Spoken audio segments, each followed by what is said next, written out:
Paquidermes e Intrigas de Gaúchos. João T. de Santo Rei. Nosso conto aqui não é uma aula de filosofia pop, mas antes um registro sobre um cachorro grande do pensamento moderno e da loucura sem fim, Frederico Nietzsche. Os iniciados podem chamar Ludwig, mas mesmo nessa língua alemã, os estudantes irreverentes podem associar esse sobrenome ao termo Nichts, ou seja, Frederico Nada.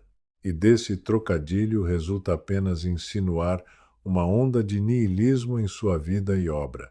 Mas vamos aos fatos, com datas meio elásticas. Esse lance aqui costurado aconteceu, e poderia ter sido ontem. Afinal, o eterno retorno é uma imagem da permanência, daquilo que se repõe. Mas não esperem ideias claras e distintas aqui. O crítico, com razão, não tem medo de sombras e abismos. Em 1983, numa e noutras aulas lá no campus da agronomia, não aprendíamos a plantar soja nem beladona.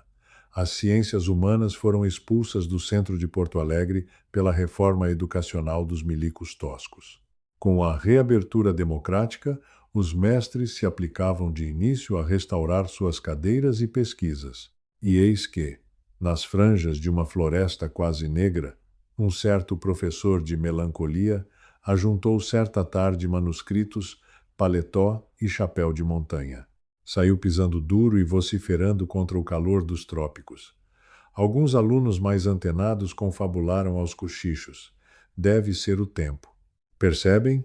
De certa feita, numa semana seguinte, um fã do grupo The Doors, meio viajandão, revelou sua admiração pelo tal de Nietzsche. Um maluco beleza arriscou. O catedrático da hermenêutica não atirou o apagador na cabeça oca do calouro relapso, mas respondeu na lata e desbancou as pretensões monográficas do magrão com uma reprimenda, sob o disfarce do conselho amigo. Cuidado, tchê. Um ex-aluno nosso, aqui da URGS, invocou nesse autor aí de tal maneira que hoje trata de hipopótamos no zoológico de Sapucaia. Não caia nessa. E essa cena se repetiu N vezes. Rapazes e moças se interessam por títulos instigantes como Além do bem e do mal, eis o homem, além daquela figura do super-homem. Mas o efeito de alguns textos de Nietzsche está mais para a kriptonita que para esse alienígena escondido por trás dos óculos de Clark Kent. Quem te contou que esse erudito Frederico quis roubar a mulher do compositor Wagner? E a quem interessa saber se ele passou umas férias no manicômio da Basileia? Eis aqui um entrevero de causos sobre intrigas acadêmicas rio-grandenses, mas não queremos desanimar ninguém. Leiam Nietzsche, Bachelard, Oscar Necht, Júlio Cabreira, fiquem à vontade e encontrem seu caminho sem atalhos. Cada qual com seu cachimbo para tirar a chinfra que lhe aprouver. Mas, por falar em vontade e em Carlos Marques, um dia eu resolvi testar as benesses de viver numa capital com governo de esquerda. Ônibus grátis no domingo. Fizemos uma matula e saímos cedo com aquela prole não tão grande assim. Multipliquem 5 pessoas por 2 ônibus mais um trem surb. 15 passagens sem guri pular catraca. Agora dupliquem, na volta, 30 tickets. E agora multiplica pelo valor da tarifa plena em tua cidade, ó querido ouvinte. Ah, não sabe quanto custa o coletivo? Vai de Uber para aula ou no SUV do papai? Mas que geração é essa? Estão brigando por 20 centavos, convocando greve sem ter carteira assinada? Ops, foi mal, galera. Nós se empolguemos daí. Voltemos ao zoológico aonde fomos junto com Raulzito dar pipoca a outros primatas. Em família, fizemos fotos da lhama e dos ratões do banhado à sombra do soberbo guapuruvu. E eis que lá vinha, por dentro da cerca, um cara forte e barbudo com um carrinho cheio de abóboras e melancias. Sorria para um animal de boca enorme e fazia cócegas em um filhote, que já nasce com 4 arrobas. Eu puxei conversa e ele gostou de gastar seu grego com os nordestinos curiosos.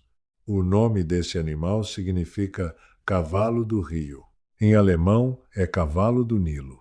E falou da docilidade desajeitada dos popó, tutu, na língua infantil de meu caçula. Por fim, O rapaz me contou com prazer sarcástico os nomes dos bichos mais velhos. Ele apontava, chamava e ria, feliz. Este mais feioso aqui é o Dionísio, aquele meio carrancudo é o Schopenhauer, e aquele outro deitado nas pedras é o mestre Rosweg. Percebem?